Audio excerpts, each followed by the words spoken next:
सबसे बड़ा सुख जिंदगी में कौन सा है? इस विषय पर गौतम बुद्ध ने कई सालों पहले क्या कहा था, यही हम आज के कहानी के माध्यम से समझते हैं। तो चलिए कहानी की शुरुआत करते हैं। जापान के ओसाका शहर में एक गांव में एक जैन गुरु रहा करते थे। उनकी ख्याति पूरे देश में काफी ज्यादा फैली हुई थी। दूर दूर शहर से लोग आके उनसे मिलते थे। लोगों को उनके पास आना, उनसे ज्ञान लेना काफी पसंद था। सभी लोग अपनी अपनी समस्याओं का समाधान उनसे करवाते थे। जैन गुरु रोज प्रातःकाल सैर करने जाया करते थे। ऐसे ही एक दिन वह सुबह सुबह अपने एक अनुयायी के साथ सैर कर रहे थे कि तभी अचानक कहीं से एक व्यक्ति जैन गुरु के पास आकर उन्हें भला बुरा कहने लगता है, उनका काफी अपमान करता है। उस व्यक्ति द्वारा जैन गुरु को काफी अपशब्द कहे गए, परंतु उन्होंने उस व्यक्ति की किसी भी बात का कोई जवाब नहीं दिया। इसके विपरीत वह उस व्यक्ति की बात को सुनकर मुस्कुराते हुए अनुयायी के साथ आगे बढ़ जाते हैं। जैन गुरु को ऐसा करते देख वह व्यक्ति और अधिक क्रोधित हो जाता है और उन्हें और अधिक अपशब्द कहने लगता है। यहां तक कि जैन गुरु के पूर्वजों तक को अपमानित करने लगता है। उन्हें खूब भला बुरा कहता है, खामियां निकालता है। पर इसके बावजूद भी जैन गुरु मुस्कुराते हुए आगे बढ़ते रहते हैं और कुछ कहना जरूरी नहीं समझते। वह व्यक्ति हर संभव प्रयास करता है, लेकिन जैन गुरु पर उसका कोई प्रभाव नहीं पड़ता। अनुयायी को यह सब देखकर क्रोध आने लगता है। जैसे ही वो उस व्यक्ति को कुछ कहने के लिए आगे बढ़ता है, जैन गुरु उसे इशारा करके रोक देते हैं। अंत में जैन गुरु पर अपनी बातों का कोई असर न होते हुए देखकर अंततः वह व्यक्ति निराश हो गया और उनके रास्ते सिर्फ स्वयं ही हट गया। वह समझ जाता है कि यह कुछ नहीं कहेंगे और वापस लौट जाता है। थोड़ा आगे जाने के बाद जैन गुरु जी से बड़े ही आश्चर्यचकित होकर पूछता है कि हे गुरुदेव, उस व्यक्ति ने आपको कितना भला बुरा कहा, अपशब्द कहे, यहां तक कि आपके पूर्वजों तक को नहीं छोड़ा, उनका भी अपमान किया, परंतु आपने उसे पलटकर एक शब्द नहीं कहा। यदि आपकी जगह में होता तो उसे क्षण भर में मार देता, परंतु आपकी वजह से मैं चुप रहा। आपने भला उस दुष्ट की बातों का जवाब क्यों नहीं दिया? उसे जवाब देने की जगह आप मुस्कुराते रहे। क्या आपको उसकी बातों से कोई कष्ट नहीं पहुंचा, दुख नहीं हुआ? मुझे तो उस व्यक्ति को देख बेहद क्रोध आ गया, परंतु आपके कारण मैं चुप रहा, उससे कुछ नहीं कहा। परंतु आप तो कुछ कह सकते थे, आप क्यों चुप थे? अपने अनुयायी की बात सुन। जैन गुरु ने तब भी कुछ नहीं कहा और उसे अपने पीछे आने का इशारा करते हुए आगे बढ़ गए। शिष्य को कुछ समझ नहीं आया कि वह क्या कर रहे हैं। वह चुपचाप गुरुजी के पीछे चलता गया। कुछ देर चलने के बाद वे दोनों जैन गुरु के कक्ष तक पहुंच गए। वहां पहुंच जैन गुरु अपने अनुयायी से कहते हैं कि तुम यहीं बाहर मेरी प्रतीक्षा करो, मैं अभी भीतर से आता हूं।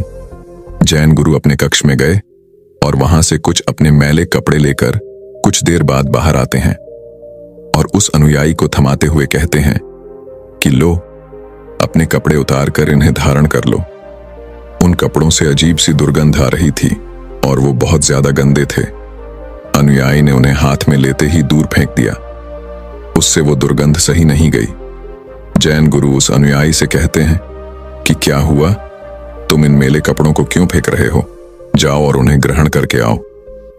गुरु की बात सुनकर अनुयायी कहता है कि यह आप क्या कह रहे हैं? ये कपड़े इतने मैले हैं, ऊपर से इतनी गंदी दुर्गंध आ रही है, कोई भला इन्हें कैसे धारण कर सकता है? अनुयायी की बात सुन। जैन गुरु कहते हैं कि जिस प्रकार तुम यह मैले और अजीब सी दुर्गंध भरे वस्त्रों को ग्रहण नहीं कर सकते, ठीक इसी तरह मैं भी उस व्यक्ति द्वारा फेंके हुए अपशब्दों को नहीं ग्रहण कर सकता। उसके द्वारा कहे गए हर शब्द को मैंने सुना ही नहीं। जब सुना ही नहीं तो उससे बुरा लग ही नहीं सकता। जैन गुरु आगे अनुयायी से कहते हैं कि इतना याद रखो कि यदि तुम किसी को बिना मतलब भला बुरा कहने पर स्वयं भी क्रोधित हो जाते हो, तो इसका अर्थ है कि तुम अपने साफ सुथरे कपड़ों की जगह उस फेंके फटे पुराने मैले कपड़ों को धारण कर रहे हो। उसकी बातें तुम्हें हद से ज्यादा प्रभावित कर रही हैं।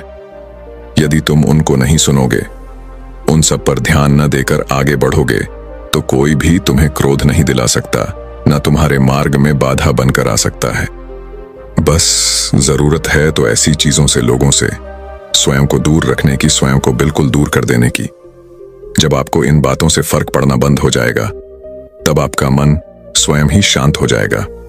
आपका बस स्वयं पर, आपके मन पर पूरा नियंत्रण होना चाहिए, क्योंकि उस स्थिति में आने के बाद आपको किसी की भी बात से कोई फर्क नहीं पड़ता। दोस्तों, इस कथा से हमें यही शिक्षा मिलती है कि जिस तरह गुरु ने शांत चित्त रहकर अपने आप पर और अपने विचारों पर काबू पाने की बात कही है, ठीक उसी प्रकार हमें भी अपने जीवन में किसी के भी अपशब्दों से बिल्कुल भी विचलित नहीं होना चाहिए। हमारे मन और तन पर सिर्फ हमारा ही कंट्रोल होना चाहिए, शांति बनी रहनी चाहिए जाए, तब जीवन जीना आपके लिए सरल हो जाएगा। एक व्यक्ति सर्वोच्च सुख की तलाश में था। वो सुख को ढूंढते ढूंढते एक धनी सेठ के पास पहुंच गया और उससे कहता है कि तुम्हारे पास तो खूब सारा धन है, तो क्या तुम्हें तुम्हारा सर्वोच्च सुख मिल चुका है? वो धनी सेठ व्यक्ति से कहता है कि कैसा सुख, मेरे पास उतना धन नहीं है जितना कि राजा के पास है, मेरे पास भी उतना ही धन होना चाहिए। तब वह व्यक्ति एक गरीब व्यक्ति के पास जाता है और कहता है कि क्या तुम्हारे पास कोई सुख है? वह गरीब व्यक्ति कहता है, मुझे आज का भोजन मिल गया है, वही मेरा सुख है। अगर मैं कल के भोजन के बारे में सोचता हूं तो मैं दुखी हूं, क्योंकि कल सुबह मेरे पास खाने के लिए कुछ भी नहीं है। तब वो व्यक्ति ऐसे व्यक्ति के पास जाता है जिसके पास खाने के लिए बहुत कुछ होता है। तब वो उस व्यक्ति से पूछता है कि तुम्हारे पास तो खाने के लिए बहुत कुछ है, तो यानी तुम्हारे पास तो सर्वोच्च सुख है। अब वो व्यक्ति कहता है कि कैसा सुख, आज के भोजन में नमक ज्यादा हो गया है, मैं इसे नहीं खा सकता, इसे फेंक कर मैं दूसरा भोजन बनवा रहा हूं। जैसा मैं खाता हूं, मुझे स्वादिष्ट भोजन चाहिए, आज मैं बड़ा ही दुखी हूं। इसके बाद वो व्यक्ति एक सम्मानित और प्रतिष्ठित व्यक्ति के पास जाता है और उनसे कहता है कि आपके पास तो इतना मान सम्मान है, आपको तो आपका सर्वोच्च सुख मिल गया होगा। तब वो प्रतिष्ठित व्यक्ति कहता है कि कैसा सुख, मैं तो बहुत दुखी हूं। एक दूसरा व्यक्ति है जिसे देखते ही सब उसकी तरफ खींचे हुए चले जाते हैं। कोई मेरे पास नहीं आता, मुझे उस व्यक्ति से अधिक सम्मान और प्रतिष्ठा चाहिए और उसके लिए मैं कुछ भी कर सकता हूं। तब इस व्यक्ति ने सोचा कि शायद इन सबसे ऊपर काम वासना में अधिक सुख होता होगा। तब वो ऐसे व्यक्ति के पास जाता है जो काम वासना के चरम पर था और उससे जाकर पूछता है कि क्या काम वासना से तुम्हें सर्वोच्च सुख की प्राप्ति हुई है? तब वो व्यक्ति कहता है, कैसी प्राप्ति, अभी तो मैंने बस शुरुआत ही की है, मुझे अभी कुछ मिला नहीं है और ये सब तो पुराना हो गया है, मुझे कुछ नया चाहिए, अब तो जीवन भी व्यर्थ सा लगता है। मेरे मित्र कहते हैं कि मुझे नगर जाना चाहिए, वही मेरी काम वासना की पूर्ति होगी, लेकिन वहां जाने के लिए मेरे पास पैसे नहीं हैं, मुझे इसके लिए अधिक धन चाहिए। सबकी बातें सुन उस व्यक्ति को कहीं भी सर्वोच्च सुख नहीं दिखा। तभी उसने तय किया कि बुद्ध के पास जाएगा और तब वह बुद्ध से मिलने निकल गया और बुद्ध के पास जाकर उन्हें प्रणाम करके उनसे कहता है कि हे तथागत, मैं बहुत दूर से आया हूं, मैंने सुना है कि आप सबकी समस्याओं का समाधान करते हैं, क्या आप मेरी समस्या का हल करेंगे? तब तथागत बुद्ध कहते हैं कि कहो, क्या जानना चाहते हो, पूछो। तब वो व्यक्ति कहता है कि हे तथागत, मैं पूरी दुनिया के भ्रमण पर गया ये जानने के लिए कि सर्वोच्च सुख क्या है, एक ऐसा सुख जिसे मिलने के बाद किसी दूसरे सुख की लालसा ना रहे, एक ऐसा सुख जिसकी कामना हर कोई करता है, ऐसा सुख जो कोई नहीं चाहता कि उसके जीवन से जाए, परंतु मुझे अभी तक ऐसा कोई सुख नहीं दिखा, इस सर्वोच्च जिसे पाने के बाद इंसान कह सके कि मुझे और कोई सुख नहीं चाहिए, यही मेरे लिए सर्वोच्च सुख है। व्यक्ति बोला, क्या सच में ऐसा कोई सुख है जिसे मिलने के बाद किसी दूसरे सुख की कामना न रहे? तब बुद्ध उस व्यक्ति की बात सुनकर कहते हैं कि तुमने इस दुनिया का भ्रमण करके क्या जाना कि यह दुनिया कैसी है, यहां सबका सुख कैसा है? तब वो व्यक्ति कहता है कि हे गुरुवर, यहां पर सबका सुख अलग अलग है, किसी का भी सुख एक समान नहीं है, सबकी परिभाषा अलग अलग है। यहां पर कोई सुखी होने के लिए राजा की तरह खूब सारा धन दौलत चाहता है, तो कोई काम वासना में अपना सुख खोज रहा है, कोई भोजन में सुख खोज रहा है, कोई सम्मान प्रतिष्ठा में सुख खोज रहा है, कोई किसी के दुख में अपना सुख खोजता है। तब बुद्ध ने कहा कि क्या ऐसा करने से व्यक्ति को सुख की प्राप्ति होती है?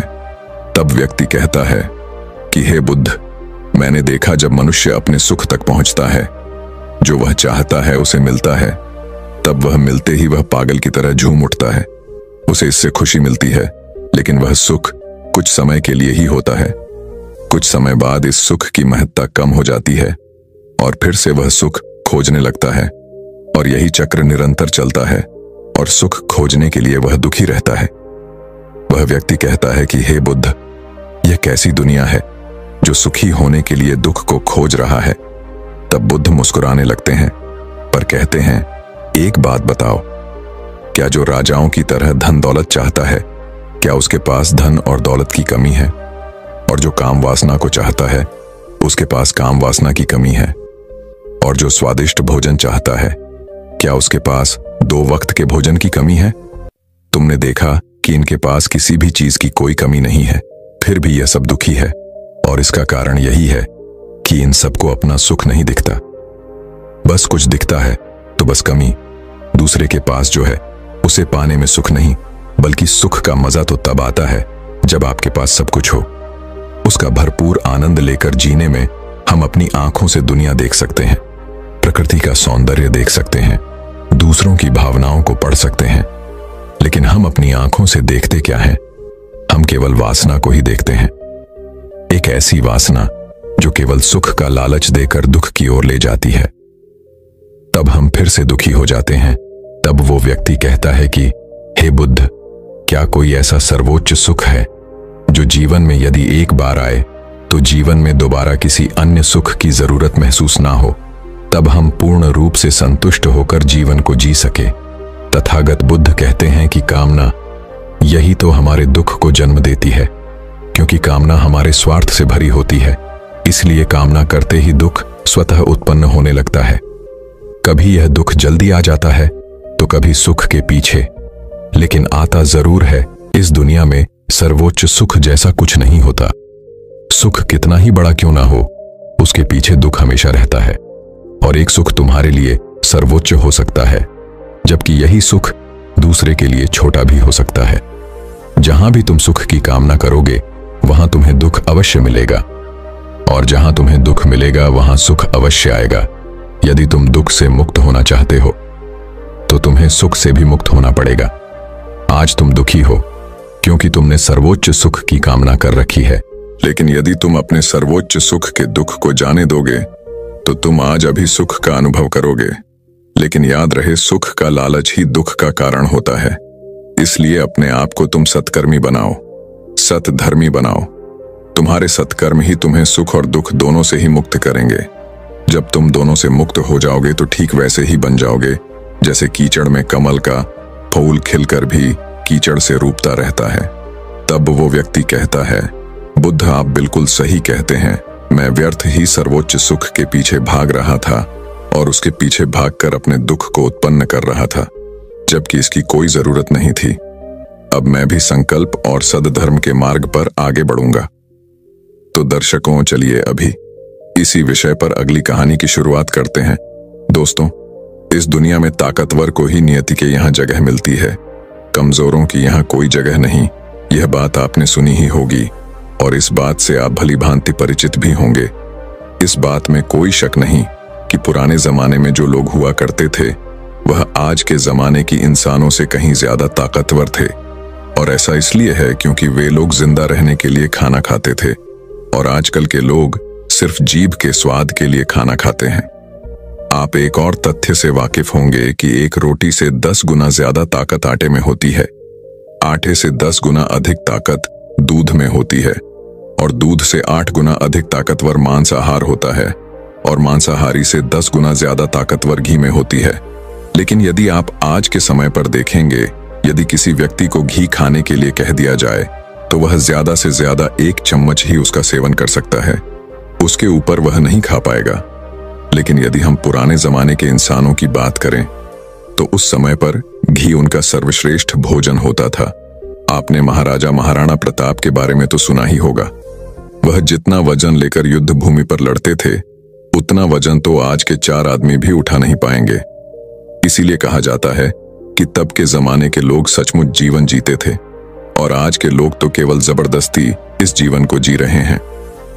आज की जो कहानी मैं आपको सुनाने जा रहा हूं, इस कहानी को आपको बहुत ही ध्यानपूर्वक सुनना और समझना होगा। इस कहानी की हर एक चीज को अपने जीवन में उतारना होगा, तभी इस कहानी का मकसद पूरा हो सकेगा। क्योंकि इस कहानी में कुछ ऐसे रहस्य हैं, कुछ ऐसी बातें हैं जिसे जानने के बाद आपको यह एहसास होगा कि आपका सबसे बड़ा धन, आपका सबसे बड़ा ऐश्वर्य हमारा स्वास्थ्य ही है। बहुत समय पहले की बात है, एक छोटा सा राज्य था। उस राज्य का राजा बहुत दयालु था और वहां की सेना भी बहुत पराक्रमी थी। उस सेना में एक ऐसा व्यक्ति था जो अत्यधिक पराक्रम था और वह उस राज्य का सर्वश्रेष्ठ योद्धा था। वह इतना ताकतवर था कि एक साथ वो 50 लोगों को भी परास्त कर सकता था और राजा उसके इस पराक्रम से हमेशा बहुत खुश रहते थे। जब भी उससे कोई युद्ध करने जाता तो वह पहले 100 बार सोचा करता कि क्या उससे युद्ध करना आसान है, क्या उसे हराना आसान है।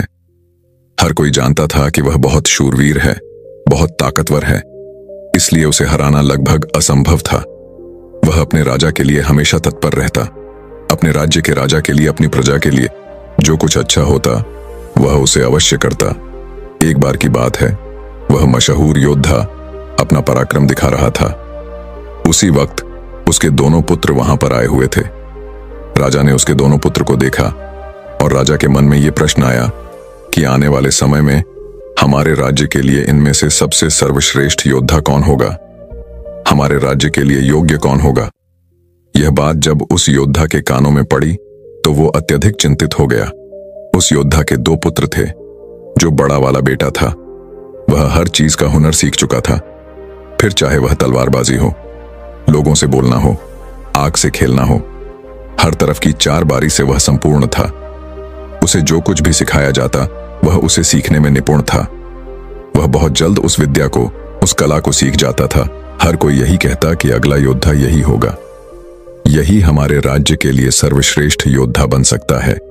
लेकिन उस योद्धा का एक छोटा पुत्र भी था जो बहुत कमजोर था, जिसे कोई भी चीज सीखने में अत्यधिक समय लगता था और उसे देखकर कोई भी यह नहीं कहता था कि यह कभी योद्धा बन सकेगा। उसे उसके पिता ने बहुत कुछ सिखाने का प्रयास किया, लेकिन वह कभी भी कुछ सीख नहीं पाया। ना ही तो वह अच्छी तलवारबाजी कर पाता था, ना ही उसे एक योद्धा की तरह जीना आता था। वह हमेशा आलसियों की तरह पड़ा रहता। जब भी वह योद्धा अपने दोनों पुत्रों को एक साथ देखता तो उसे बहुत चिंता होता, उसे बहुत तकलीफ होती, क्योंकि वह अपने दोनों पुत्र को एक समान बनाना चाहता था। वह अपने दोनों पुत्र में कोई फर्क नहीं समझता था। लेकिन जब भी कोई यह कहता कि बड़ा पुत्र अत्यधिक बलवान है, शूरवीर है, वह एक योद्धा जरूर बनेगा, और जब वहीं पर छोटे बच्चे के लिए कोई यह कहता यह तो कमजोर है, आलसी है, यह भला क्या कर पाएगा, यह सुन उसके पिता को बहुत तकलीफ होती, बहुत दुख होता। लेकिन वो योद्धा ये जानता था कि इसमें उसके छोटे बेटे की कोई गलती नहीं है। उसका व्यवहार दूसरों से अलग है और यह दूसरों से थोड़ा कमजोर है, लेकिन इसे कुछ बातों का ध्यान रखना होगा, तभी यह दूसरों जैसा पराक्रमी बन सकता है, दूसरा जैसा तलवारबाज बन सकता है, दूसरा जैसा सर्वश्रेष्ठ योद्धा भी बन सकता है। इस बात का ध्यान रखते हुए वो योद्धा अपने उस बेटे को लेकर पास ही के एक गुरु के पास पहुंचा। यह वही आश्रम था जहां उस योद्धा ने भी शिक्षा ग्रहण की थी। वह उन गुरु को भली भांति जानता था। वह यह भी जानता था कि वह गुरु उसके छोटे बेटे को वह शिक्षा अवश्य देंगे जिससे वह भी अन्य लोगों की तरह पराक्रमी और शूरवीर बन जाए। वह उन्हें उन गुरु के पास ले गया, उन्हें प्रणाम किया और कहने लगा है, गुरुवार, मैं चाहता हूं कि मेरा बच्चा आपसे शिक्षा ग्रहण करे। यह थोड़ा आलसी है, थोड़ा कमजोर है और यह कभी कुछ सीखना ही नहीं चाहता, जबकि मेरा बड़ा बेटा बहुत साहसी, शूरवीर, ताकतवर और पराक्रमी है और इस राज्य को ऐसे ही लोगों की आवश्यकता है। लेकिन मेरा यह छोटा बेटा, जो कि मेरी चिंता का कारण बना हुआ है, मैं चाहता हूं कि यह भी पराक्रमी बने, शूरवीर बने, ताकतवर बने, ताकि इस राज्य का हर कोई इसके भी गुण गा सके। मैंने बहुत प्रयास किए, मैंने कई तरह के उपाय भी किए ताकि ये अपने जीवन में कुछ कर सके, कुछ सीख सके, लेकिन यह कभी कुछ सीखना ही नहीं चाहता। मैं चाहता हूं कि मेरे दोनों पुत्र एक बराबर हों, किसी में कोई कमी ना हो, इन दोनों को एक बराबर अधिकार मिले। लेकिन यह अपने आलस के कारण अपनी कमजोरी के कारण हमेशा पीछे रह जाता है। मैंने इसे कई बार समझाया, लेकिन यह है कि मेरी बातों को मानता ही नहीं। मैं अपने दोनों बेटों में कोई भेदभाव नहीं रखना चाहता। मैं दोनों को एक बराबर बनाना चाहता हूं। उस योद्धा की ये सारी बातें सुनकर वह गुरुवर उस योद्धा से कहते हैं, मैं जानता हूं तुम्हारे पुत्र को क्या तकलीफ है। मैं इसे वैसा ही बना दूंगा जैसा तुम चाहते हो, लेकिन इसके लिए तुम्हें इसे कुछ दिन के लिए मेरे पास यहां पर आश्रम में छोड़ना होगा। और मैं तुम्हें यकीन दिलाता हूं कि जब तुम वापस इसे लेने आओगे तो तुम्हें तुम्हारा यह पुत्र इस प्रकार नहीं दिखेगा। इसकी जगह पर तुम्हें वह पराक्रमी, वह ताकतवर मिलेगा जैसा तुम चाहते हो। वह गुरुवर अत्यधिक आत्मज्ञानी थे।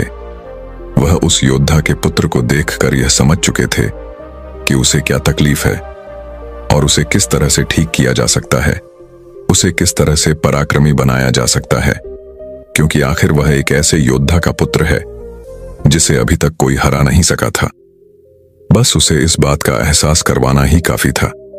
वह योद्धा उन गुरु के कहने पर अपने पुत्र को वहीं पर छोड़कर वापस अपने घर की ओर लौट जाता है।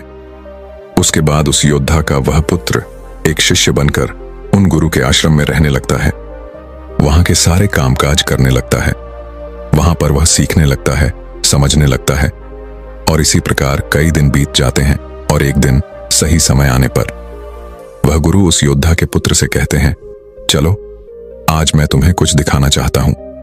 इतना कहकर वह गुरु उस योद्धा के पुत्र का हाथ पकड़ लेते हैं और उसे लेकर एक पहाड़ी की ओर ऊपर की ओर बढ़ चलते हैं। उस पहाड़ी के ऊपरी छोर पर ले जाकर वह गुरुवर उस पुत्र से कहते हैं, आज मैं तुम्हें कुछ सिखाने वाला हूं और तुम्हें ध्यान से सीखना होगा, क्योंकि यदि तुमने आज यह बात नहीं सीखी तो तुम अपने जीवन भर कुछ नहीं कर पाओगे, कुछ नहीं सीख पाओगे और हमेशा लोग तुम्हें कमजोर और असहाय समझेंगे और उसी दृष्टि से तुम्हें देखा जाएगा। धीरे धीरे कई दिन बीत चुके हैं और अब तुम्हारे घर जाने का वक्त भी करीब आ चुका है। इसलिए आज मैं तुम्हें यहां पर लेकर आया हूं ताकि मैं तुम्हें यह सिखा सकूं, यह समझा सकूं कि तुम इस धरती पर क्यों आए हो, तुम्हारे आने का क्या कारण है। इतना कहकर वह गुरुवर उस पुत्र को ऊपर की ओर इशारा करते हुए कहते हैं, ऊपर ध्यान से देखो उस चीज को।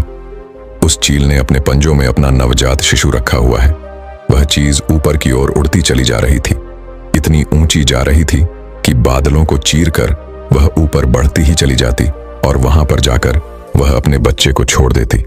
यह देख वह छोटा सा बच्चा डरा क्या। उसे यह समझ नहीं आ रहा था क्या फिर उस चीज ने अपने ही बच्चे को इस तरह से नीचे क्यों फेंक दिया। गुरु और वह शिष्य दोनों इस दृश्य को बड़ी ध्यानपूर्वक देख रहे थे। जैसे ही उस चीज ने अपने उस बच्चे को नीचे की ओर छोड़ा, वह बच्चा तेजी से एक पत्थर की भांति नीचे की ओर गिरता चला जा रहा था। और वह जब तेजी से नीचे आने लगा तो उसने कई बार कोशिश की, कई बार प्रयास की वो अपने पंखों को खोल सके, फड़फड़ा सके, जिससे वह हवा के उस रुख का फायदा ले सके, वह भी उड़ सके। लेकिन उसके कई अथक प्रयासों के बाद भी उसके पंख नहीं खुल पा रहे थे और वह एक पत्थर की भांति तेजी से नीचे गिरता चला जा रहा था। जैसे जैसे वो नीचे गिरता जा रहा था, उसकी मां भी ठीक उसके पीछे ही थी। उसने ऊपर से अपने पंजे में फिर एक बार अपने उस बच्चे को पकड़ लिया। एक बार फिर वह झील अपने उस बच्चे को लेकर आकाश में ऊपर ऊंचाई की तरफ उड़ती चली जाती है और फिर से वो ऊंचाई पर जाकर अपने बच्चे को ठीक उसी प्रकार छोड़ देती है। लेकिन उस बच्चे को कुछ समझ नहीं आ रहा था कि आखिर यह चील अपने बच्चे के साथ ऐसा क्यों कर रही है। यदि उसके बच्चे को कुछ हो गया तो फिर क्या होगा। वह लगातार इसी प्रक्रिया को दोहरा रही थी। अब गुरु शिष्य से कहते हैं, इस जगह को ध्यान से देख लो। ठीक इसी जगह पर वह चील और उसका बच्चा इस पेड़ पर रहते हैं।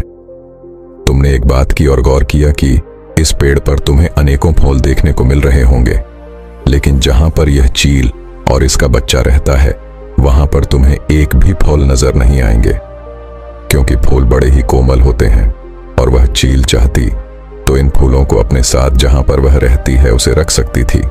लेकिन वह जानती है कि फूलों में रहकर उसका बच्चा एक बच्ची बनेगा, लेकिन जब वह कांटों वाले घोंसले में रहेगा तभी एक चील बन पाएगा। और एक चील के बच्चे को हर तरह की यातनाएं बचपन से ही सहनी पड़ती हैं ताकि वह अन्य पक्षियों की तरह कोमल न बने, क्योंकि वह एक चील का पुत्र है और उसे चील की तरह अपना जीवन व्यतीत करना है। यदि वह बाकी पक्षियों की तरह बनेगा तो उस पर चील वाले स्वभाव नहीं होंगे और ना ही उसे कोई चील का पुत्र कह सकेगा। ठीक इसी प्रकार तुम भी एक शूरवीर योद्धा के पुत्र हो। यदि तुम चाहो तो अन्य लोगों की तरह अपना जीवन व्यतीत कर सकते हो। तुम फलों का आनंद ले सकते हो, लेकिन तुम एक योद्धा के पुत्र हो, इसलिए तुम्हें भी कांटों की राहों पर चलना ही होगा। इन कांटों की राह पर चलकर ही तुम अपने आप को मजबूत बना पाओगे, अपने आप को शूरवीर और पराक्रमी बना सकोगे। ठीक वैसे ही यह चील भी कर रही है। वह भी अपने पुत्र को पराक्रमी और शूरवीर बना रही है। वह अपने बच्चे को उड़ान भरना सिखा रही है। वह बार बार जाकर अपने बच्चे को इसीलिए नीचे पटक रही है ताकि उसका बच्चा खुद ब खुद उड़ान भरना सीख ले।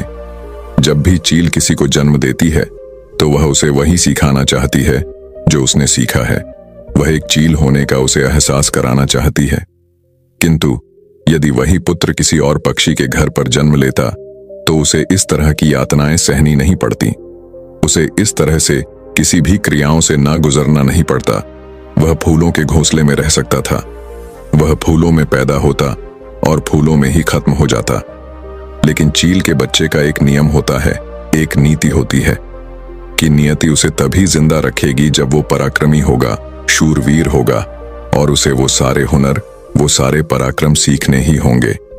ठीक उसी प्रकार तुम भी एक शूरवीर योद्धा के पुत्र हो, एक पराक्रमी योद्धा के पुत्र हो, इसीलिए तुम्हें भी वह हुनर सीखना ही पड़ेगा। अन्यथा अन्य पक्षियों की तरह तुम भी अपने जीवन में कुछ नहीं कर पाओगे। तुम भी एक दिन फूलों में जीकर फूलों में ही मर जाओगे। यह सब देखकर वह शिष्य उन गुरु के चरणों में गिर पड़ा, उन्हें प्रणाम किया और कहने लगा, है गुरुदेव, मुझे अपनी गलती का एहसास हो चुका है। मुझे यह पता चल चुका है कि मैं एक शूरवीर योद्धा का पुत्र हूं और मुझे अपना जीवन इसी तरह से जीना है। मुझे इस हुनर को सीखना ही होगा। इतना कहकर वह गुरु और वह शिष्य वापस आश्रम की ओर लौट जाते हैं। वहां पहुंचने के बाद वह गुरु अपने उस छोटे शिष्य से कहते हैं, मैं तुम्हें कुछ ऐसी बातें बताने जा रहा हूं जिसे तुम्हें अपने जीवन में उतारना होगा। यदि तुम इन बातों को अपने जीवन में उतार लेते हो, जो कुछ तुमने अभी उस चील से सीखा है वह तुम्हारे लिए एक ऐसी सीख है जिसे तुम्हें कभी नहीं भूलना चाहिए। लेकिन तुम एक चील नहीं हो और चील के बच्चों की तरह तुम इस ज्ञान को भी अर्जित नहीं कर सकते। आखिर तुम एक इंसान हो और तुम्हें इंसानों की तरह ही अपने शरीर को बनाना होगा। आज मैं तुम्हें कुछ बातें बताने जा रहा हूं जो तुम्हें अपने घर जाकर करनी होगी, जिससे तुम एक पराक्रमी योद्धा बन सकोगे और अपने शरीर को स्वस्थ रख पाओगे, क्योंकि एक शूरवीर योद्धा हमेशा अपने शरीर का ध्यान रखता है। वह हमेशा अपने शरीर को चुस्तीला और फुर्तीला बनाए रखता है, जिस कारण वह कभी बीमार नहीं पड़ता। तुम्हें भी इस बात का ध्यानपूर्वक ध्यान रखना होगा। तुम्हें सुबह जल्दी उठना होगा। 6 से 8 घंटे की नींद तुम्हारे लिए महत्वपूर्ण है। इससे ज्यादा कभी मत सोना। सुबह जल्दी उठकर अपना जो कार्य है उसका अभ्यास करना। जिस प्रकार तुम्हारे पिता एक योद्धा है, वह सुबह उठकर अपने सभी हुनर का अभ्यास करते हैं, ठीक उसी प्रकार तुम्हें भी सुबह उठकर अपने सभी हुनर का अभ्यास करना होगा। योगा प्राणायाम करना होगा, जिससे तुम्हारा शरीर पूरी तरह से स्वस्थ होगा। और जितना तुम अपने शरीर को स्वस्थ रखोगे, उससे तुम अपने अंदर की शक्तियों को समर्थ बना पाओगे। और तुम्हें एक बात और याद रखनी होगी, जितना तुम्हें अपने ऊपरी शरीर का ध्यान रखना है, उतना ही तुम्हें अपने भीतर के शरीर का भी ध्यान रखना है, अर्थात अपनी मानसिक शक्ति का भी तुम्हें ध्यान रखना होगा। इसे भी बढ़ाना होगा। और यह मानसिक शक्ति तुम्हें ध्यान से मिलेगी, इसलिए हमेशा ध्यान करना, हमेशा सुबह उठकर प्राणायाम करना, हमेशा सुबह उठकर योगा करना, ये तुम्हें मजबूती प्रदान करेंगे। और यदि इसके बाद भी तुम सुबह जल्दी नहीं उठ पाते, तुम इस आदत को नहीं अपना पाते, तो मेरा एक और सबक याद रखना। जिस दिन तुम उठने में लेट हो जाओ, अर्थात जितना समय तुम देरी से उठो, अपने शरीर पर उतने ही कोड़े मरवाना। जब तुम यह क्रिया 4 से 5 दिन करोगे तो तुम खुद ही अपने आप में वह बदलाव देख पाओगे कि तुम अपने आप ही अपने समय पर उठना शुरू कर पाओगे। दूसरी बात जो तुम्हें हमेशा ध्यान रखनी है कि तुम्हें हमेशा स्वादिष्ट और स्वस्थ खाना ही खाना है। ऐसी चीजें कभी मत खाना जो तुम्हारे शरीर को नुकसान पहुंचाती हों। हमेशा तुम स्वस्थ खाना ही खाना, जैसे हरी सब्जियां, फल, दूध, दही। तुम भोजन अपने शरीर के लिए करना, ना कि अपनी जीभा के लिए, ना कि केवल स्वाद के लिए। अगली बात, वह गुरुवर अपने उस शिष्य से कहते हैं कि जब भी तुम्हारे मन में कोई चिंता हो, कोई ऐसा विषय हो जिसे लेकर तुम बहुत चिंतित हो, तो ऐसी बातें अपने घर परिवार में अवश्य बताना। यदि तुम इन बातों को अपने मन में रखते हो तो यह बातें तुम्हें मन ही मन कमजोर बनाती चली जाएंगी। यह चिंता तुम्हें अंदर ही अंदर खाती चली जाएगी और तुम खोखले होते चले जाओगे। और याद रखना, जब हमारा मन बीमार पड़ता है तो वह हमारे शरीर को भी बीमार कर देता है। इसलिए कोई भी बात कभी छुपाकर मत रखना। हर बात अपने घर वाले और अपने परिवार को अवश्य बताना। आगे वह गुरुर अपने उस शिष्य से कहते हैं, हमेशा सकारात्मक सोच रखना। कभी भी नकारात्मक विचार अपने दिमाग में आने मत देना। सबके जीवन में उतार और चढ़ाव तो आते ही रहते हैं। सभी के जीवन में सुख और दुख लगा ही रहता है, कभी अच्छा तो कभी बुरा। जीवन इसी प्रकार चलता है। तुम्हारे जीवन में समय चाहे कैसा भी क्यों ना आए, लेकिन तुम्हें हमेशा एक सकारात्मक सोच ही अपनानी है, जिससे तुम अपने जीवन में आने वाली कठिन से कठिन परिस्थितियों का सामना हंसते हुए और बड़ी ही सरलता से उसका सामना कर सकोगे और जीवन में आगे बढ़ पाओगे। अगली बात जो तुम्हें याद रखनी चाहिए वह यह है कि तुम्हें हमेशा मुस्कुराते रहना है, क्योंकि एक योद्धा ही यदि चिंतित हो तो उसका राज्य भी चिंतित हो सकता है। और तुम्हारी मुस्कुराहट से ही सबको ताकत मिलती है। तुम शूरवीर योद्धा के पुत्र हो। तुम्हारी हंसी तुम्हारे चेहरे से अलग नहीं होनी चाहिए। यह तुम्हारे और तुम्हारे राज्य के लिए उचित है और यह तुम्हारे राज्य को एक सकारात्मक ऊर्जा प्रदान करता है। और तुम्हारा मुस्कुराते रहना तुम्हारे लिए भी अच्छा है। यह तुम्हारे भीतर सकारात्मक ऊर्जा का प्रवाह करता है, जिससे तुम अच्छा महसूस करोगे, मजबूत महसूस करोगे, ताकतवर महसूस करोगे। आगे वह गुरु अपने उस शिष्य को आखिरी सीख देते हुए कहते हैं, हमेशा अपने जीवन में दान पुण्य करते रहना, इसे कभी पीछे मत हटना। तुमने देखा होगा कि राजा महाराजा ऐसे होते हैं कि वह दान के समय पर उनसे जो मांगा जाए वह सब देने के लिए तैयार हो जाते हैं, फिर चाहे आप उनका राजपाट ही क्यों ना मांग लें। दान पुण्य करना अत्यधिक जरूरी है। और ऐसा नहीं कि दान में तुम केवल धन ही दो, तुम किसी की मदद भी कर सकते हो। इसलिए दान पुण्य के समय पर तुम्हें कभी पीछे नहीं हटना चाहिए। जब हम दान करते हैं तो हमारे मन में एक अजीब सी खुशी महसूस होती है। हमारा मन बहुत खुश होता है, हम बहुत अच्छा महसूस करते हैं और यह खुशी हमारे शरीर को और भी ज्यादा मजबूत बनाती है। लोगों में यह गलत धारणा है कि जब हम दान करते हैं तो हमारी संपत्ति घटती है, लेकिन ऐसा नहीं है। जब हम दान करते हैं तो इससे हमारी संपत्ति घटती नहीं बल्कि बढ़ती चली जाती है। इसलिए दान करने से कभी पीछे मत हटना। जब भी तुम्हें मौका मिले, जैसा भी तुम्हें मौका मिले, तुम दान अवश्य करना। इतना कहकर वह गुरुवर शांत हो गए और वह शिष्य उन गुरु के चरणों में प्रणाम करके उनसे कहता है गुरुवर, आपने जो मुझे शिक्षा दी है, यह शिक्षा मैं अपने जीवन भर याद रखूंगा। इसे मैं कभी भुला नहीं पाऊंगा। अब मुझे आज्ञा दीजिए, मैं अपने घर जाना चाहता हूं। अपने पिता की तरह एक शूर पराक्रमी योद्धा बनना चाहता हूं। इतना कहकर वह शिष्य शांत हो जाता है और वह गुरुवर भी आशीर्वाद देते हुए उस शिष्य को उसके घर जाने की आज्ञा प्रदान करते हैं। दोस्तों, मैं उम्मीद करता हूं कि यह कहानी सुनने से आपके जीवन में अच्छे बदलाव आए होंगे। आपको इस वीडियो से क्या सीखने मिला, ये कमेंट करके जरूर बताएं और अपने परिवार, दोस्तों या आपके करीबी इंसान के साथ ये कहानी शेयर करके उन्हें भी इस ज्ञान से परिचित करवाएं। बाकी अगर आपको यह वीडियो दिल से अच्छी लगी हो तभी इस वीडियो को लाइक कर देना और आपने अब तक इस चैनल को सब्सक्राइब न किया हो तो चैनल को सब्सक्राइब भी जरूर कर देना। आपका हर दिन शुभ हो और खुशियों से आपका जीवन भरा रहे। धन्यवाद। नमो बुद्धाय।